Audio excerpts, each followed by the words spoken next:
When was the last time you bought a parsnip?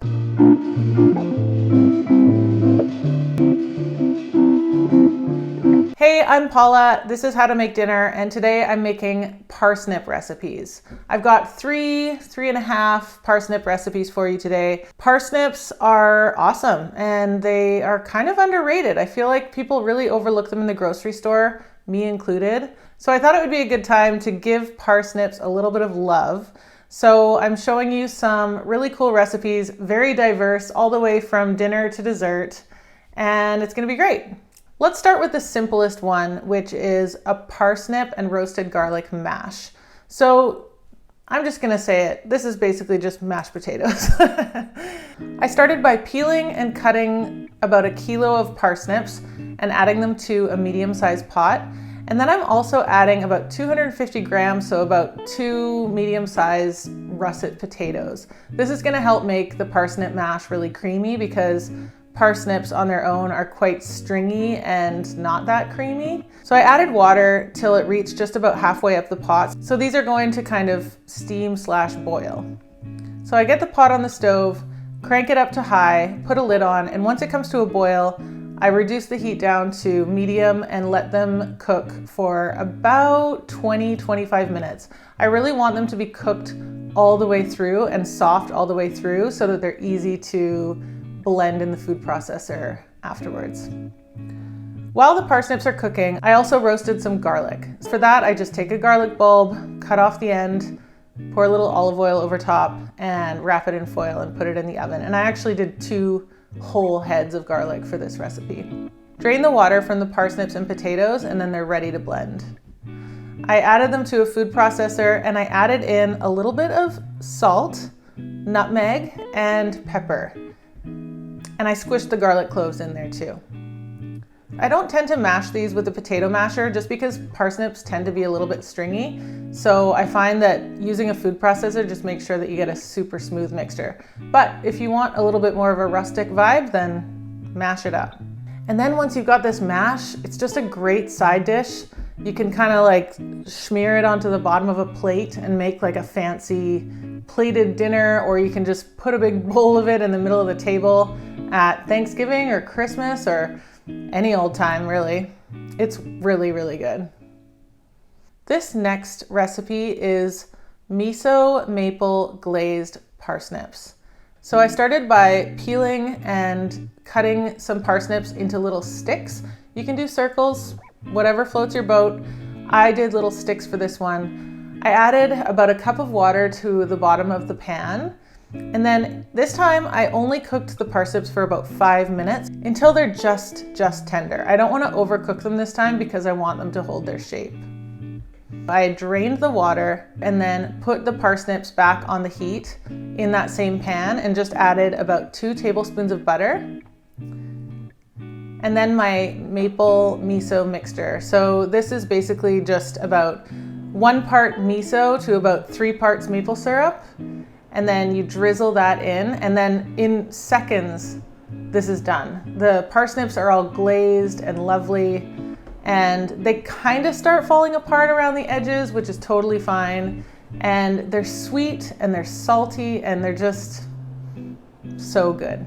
I decided to finish these ones off with some toasted sesame seeds, which is right up my alley, but you can garnish them with whatever you want or nothing at all.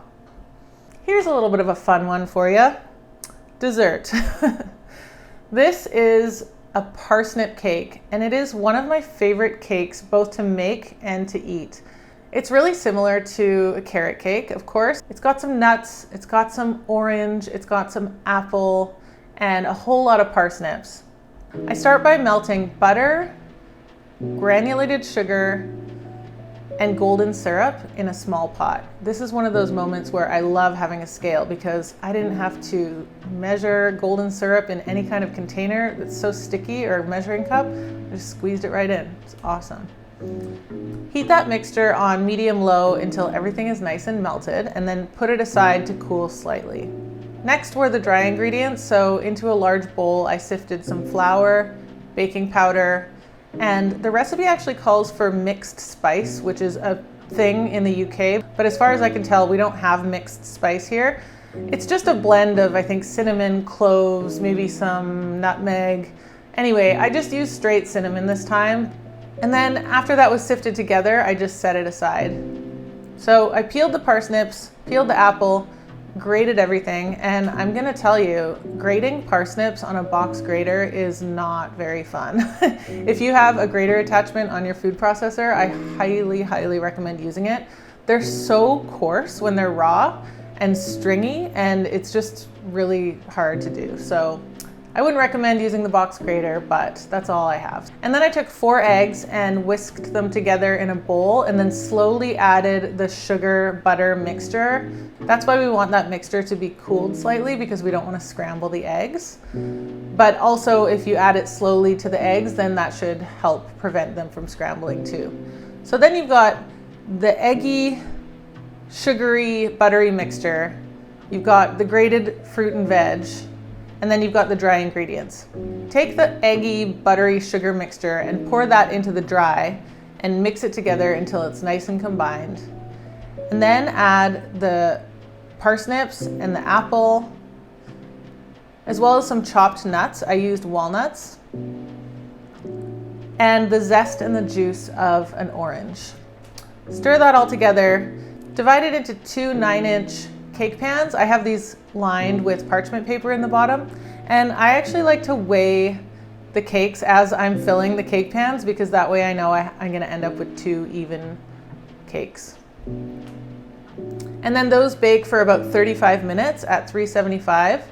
And my favorite thing about these cakes is when they come out, they're super level. So you don't get any doming on the top. There's no trimming necessary.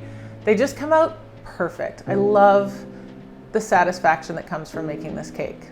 Once the cakes were totally cool, I just slapped a little bit of a quick cream cheese icing onto these. This is just equal parts cream cheese, icing sugar, and a little splash of vanilla. And I just used a 250 gram packet of cream cheese for this. It's not a ton of icing, but I don't want a ton of icing. I just like it to be a thin little layer. It's just a little something extra.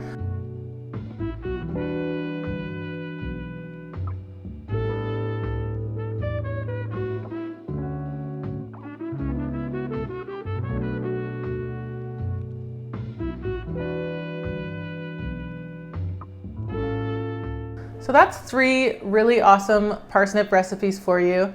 I do have another little one though, which is if you've made the parsnip mash and you've made a little bit too much of it, you can very easily turn it into a really nice soup. So let's do it right now. I'm gonna start with a little bit of butter into a pot. And I have pre-chopped 1 leek and 1 onion. I'm gonna throw that in. I love leeks. I feel like that's another unsung hero.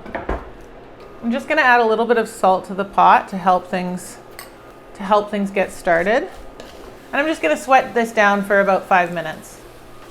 I almost forgot to add a key ingredient to this soup, which is a pear.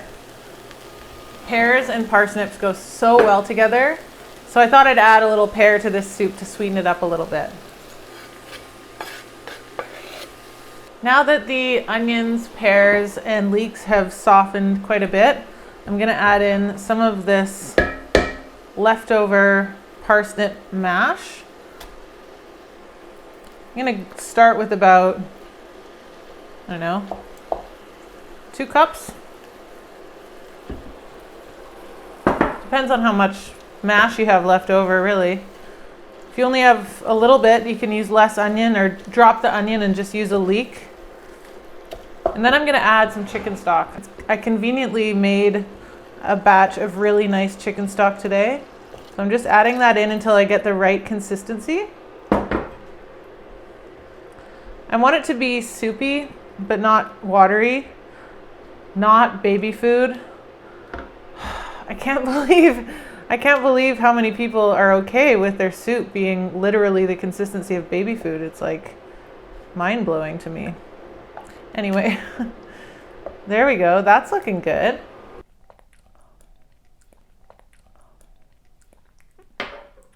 Oh my God.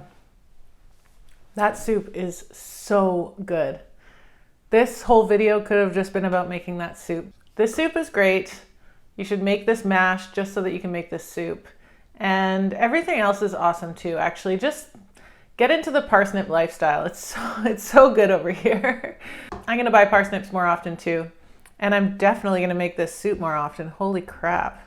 In the description box, you'll find more instructions, links to recipes, ingredients lists, and general resources on how to make these for yourself. That's it for my parsnip recipes. I hope you like them. Thanks so much for joining me today, and I'll see you next week.